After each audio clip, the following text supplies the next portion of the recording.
obligations and the solemn commitments of its leadership to abide by the UN Security Council resolutions and let the Kashmiri people exercise their right to self-determination, it has let loose a reign of terror and suppression, gross and widespread violations of human rights and international humanitarian law in an attempt to perpetuate its illegal and forcible occupation of IIOJK. And this situation has been particularly aggravated since India's illegal actions of 5th August that, as you are aware, were accompanied by the inhuman siege, curfews, physical lockdowns, and communication blackouts enforced by over 900,000 Indian occupation forces in what is considered the densest military occupation anywhere in recent history. Since August 2019, more than 650 Kashmiris have been martyred by Indian occupation forces in IIOJK. Behind those figures is a systematic campaign of oppression, extrajudicial killings of innocent Kashmiris in fake encounters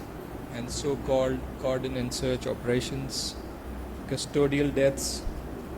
use of pellet guns, and forced disappearances, collective punishment, and incarceration of almost the entire Kashmiri leadership, including their true representatives, in order to prevent them from raising their voice for the peaceful and legitimate struggle of the Kashmiri people for self-determination. In parallel,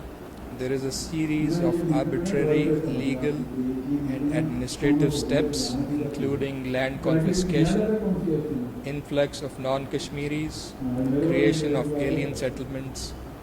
and issuance of millions of illegal domicile certificates, all aimed at demographic engineering in order to turn the Kashmiri Muslim majority into a minority in their own land. In an attempt to hide its atrocities, India, the serial violator of human rights, has employed censorship and crackdown on civil society, human rights defenders, lawyers, and journalists who are harassed and persecuted under the draconian laws. Ladies and gentlemen, despite all these actions, India has miserably failed to dampen the resilient spirit of the Kashmiri people, who continue to stand firm in their total rejection of Indian illegal occupation. To embody this spirit of resistance and incredible will to fight for their just and inalienable right to self-determination, the Pakistani nation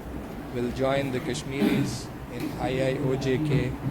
Azad Jammu and Kashmir, and the world over in solemnly observing Yawm-e-Istisal tomorrow, in denouncing Indian atrocities and expressing our full support for the realization of the right to self-determination and peaceful resolution of the Jammu and Kashmir dispute in accordance with relevant UNSC resolutions. We appreciate prominent world leaders, parliamentarians across the globe, international media, civil society, think tanks, and human rights organizations for upholding the cause of the Kashmiris. We are grateful to the OIC for its principled and strong support, as well as the consistent position of the UN Secretary General on the Jammu and Kashmir dispute in accordance with the UN Security Council resolutions. We believe India must reverse its illegal and unilateral actions of 5th August 2019 and take the necessary steps to create an environment conducive for meaningful, result-oriented engagement and dialogue, something that leads to peaceful resolution of the Jammu and Kashmir dispute in accordance with the Security Council resolutions and the wishes of the Kashmiri people. Till that time, we stand in solidarity with the Kashmiris. We pay rich tributes to their struggle and to their sacrifices, and we assure them of Pakistan's unambiguous, steadfast, and all possible support for the realization of the right to self-determination. I say this because this support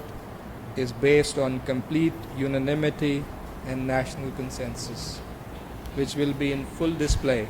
across the country tomorrow and through many other activities undertaken by Pakistan's missions and the Kashmiri diaspora.